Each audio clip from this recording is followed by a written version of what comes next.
Salut à tous, j'espère que vous allez bien. Bon, on va passer un petit peu à de l'entrée de gamme, parce qu'il en faut pour tout le monde. Ceux qui n'ont pas envie de dépenser d'argent, il en faut aussi pour eux. Aujourd'hui, on va tester un smartphone à moins de 180 €. C'est un Motorola, c'est le Moto G13. On va voir ce qu'il vaut. Tout d'abord le déballage et ensuite, on va passer au design.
Allez, j'ai pris l'habitude de vous le montrer comme ça à chaque fois pour démarrer. Bon, une fois n'est pas coutume. Le design. Eh bien, on est sur la lignée Motorola dont je vous parlais dans les précédentes vidéos de Motorola. Des bords plats, que ce soit en haut, en bas, sur les côtés. Si on le met même sur sa tranche comme ça, je dirais même trapézoïdal. Vous savez, il y a un bord plat avec deux petits angles obliques. C'est assez spécial et pourtant, c'est leur design qu'ils sont en train d'adopter et que moi, je trouve assez cool. On est donc sur de l'entrée de gamme, on est full plastique. 185 grammes, je trouve que franchement il tient très bien en main.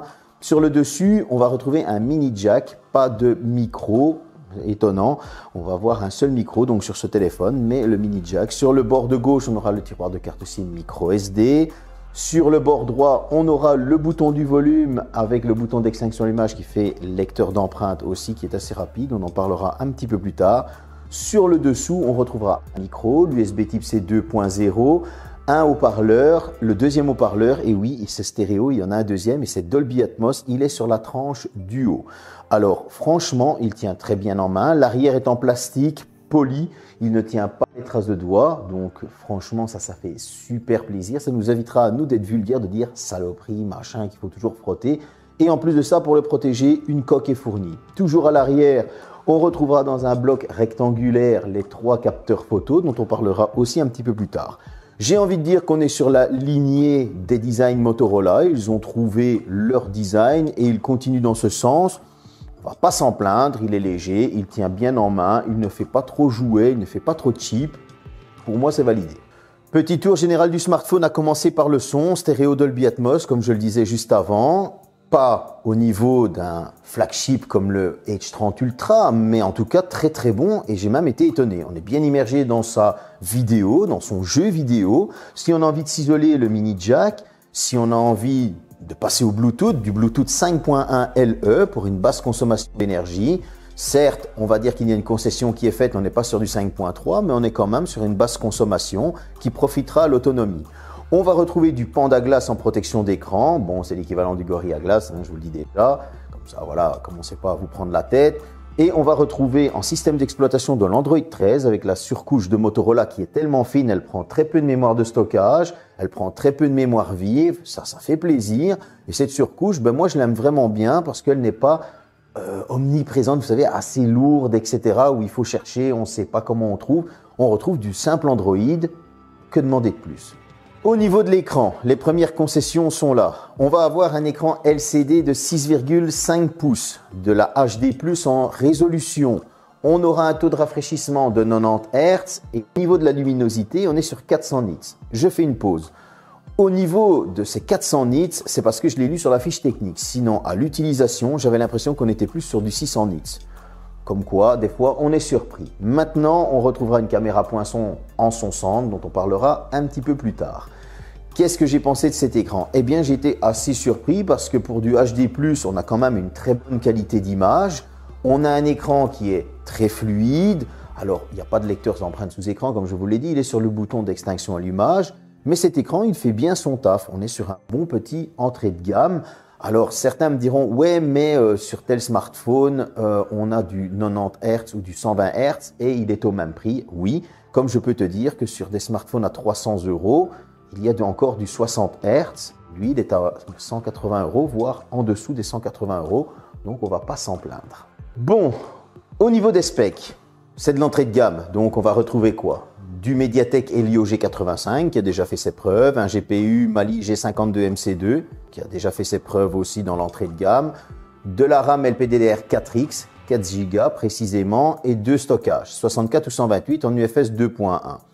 Qu'est-ce que ce monde donne? Eh bien, on va retrouver un Antutu à 219 987 points, ce qui, je trouve, est vraiment pas mal quand on voit que certains entrées de gamme sont plus aux alentours des 140 000, 120, 130, 140 000. Donc, du coup, ça fait quand même plaisir d'avoir un petit score comme ça. Ça veut dire qu'on peut faire quand même un peu plus de choses avec. Au niveau du Geekbench, on retrouve un score de 429 au simple cœur et un score de 1413 au multicœur. C'est certain, on ne va pas pouvoir jouer à du Genshin Impact full résolution, on ne va pas pouvoir jouer à du Fortnite full résolution. Tout ce qui est petits jeux d'entrée de gamme, Clash of Clans, Angry Birds, etc. Angry Birds, ça a changé de nom, j'ai vu. Là, on va pouvoir y jouer sans problème. Mais par contre, j'ai quand même été étonné qu'on pouvait jouer à du Asphalt 9. Gros étonnement, et l'Asphalt 9 tourne même très bien. Alors là, franchement, j'ai été étonné. Quand je dis qu'il tourne très bien, il n'y a pas de lag, il n'y a rien du tout. On va pouvoir se faire une partie sans problème. J'en ai fait plusieurs. J'ai quand même pris la température. C'est important pour voir s'il ne nous crame pas les mains. Et là, je suis tombé sur une température de 32 degrés. Alors, après un peu plus d'une heure d'Asphalt 9, on était toujours à du 32 degrés. Ça veut dire que la chauffe est maîtrisée. Ça veut dire qu'on a un petit smartphone qui peut faire les travaux de base et qui va pouvoir aussi nous convenir dans les files d'attente, etc. pour des jeux. Voilà, je trouve qu'il fait quand même assez bien son travail. Pour la photo, certains vont me dire « Aïe, qu'est-ce que ça va encore donner ?» Eh bien, j'ai été étonné parce que c'est pas mauvais, contrairement à ce que j'ai déjà testé. Par exemple, la semaine passée, moins de 400 € où c'était pas top du tout. Là, pour 180 €, on va pouvoir lui excuser certaines choses, même s'il y a un petit défaut que je citerai par la suite. Alors, qu'est-ce qu'on va retrouver? Tout d'abord, 3 capteurs. À l'arrière, un 50 mégapixels ouverture 1.8, c'est du grand angle. Un deuxième capteur 2 mégapixels ouverture 2.4, c'est du macro. Un troisième capteur de profondeur 2 mégapixels ouverture 2.4. À l'avant, c'est un capteur 8 mégapixels grand angle ouverture 2.0. Tout ça est capable de filmer en 1080p. Bon, cette fois-ci, la visite a été divisée en deux, pour le G13 et le G23. J'étais dans Bruxelles, à la MIA, donc la Medinazia. J'ai partagé sur les deux smartphones, comme c'est des petits smartphones, je n'allais pas faire des visites dédiées. Elles vont défiler tout au fur et à mesure que je vous parle.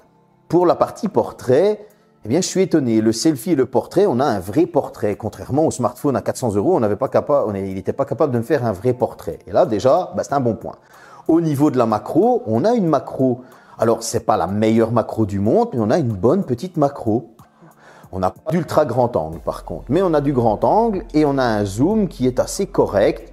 Et je trouve que les zooms, franchement, ils sont pas mauvais. J'ai déjà vu bien pire et parfois même plus cher. Et là, c'est étonnant.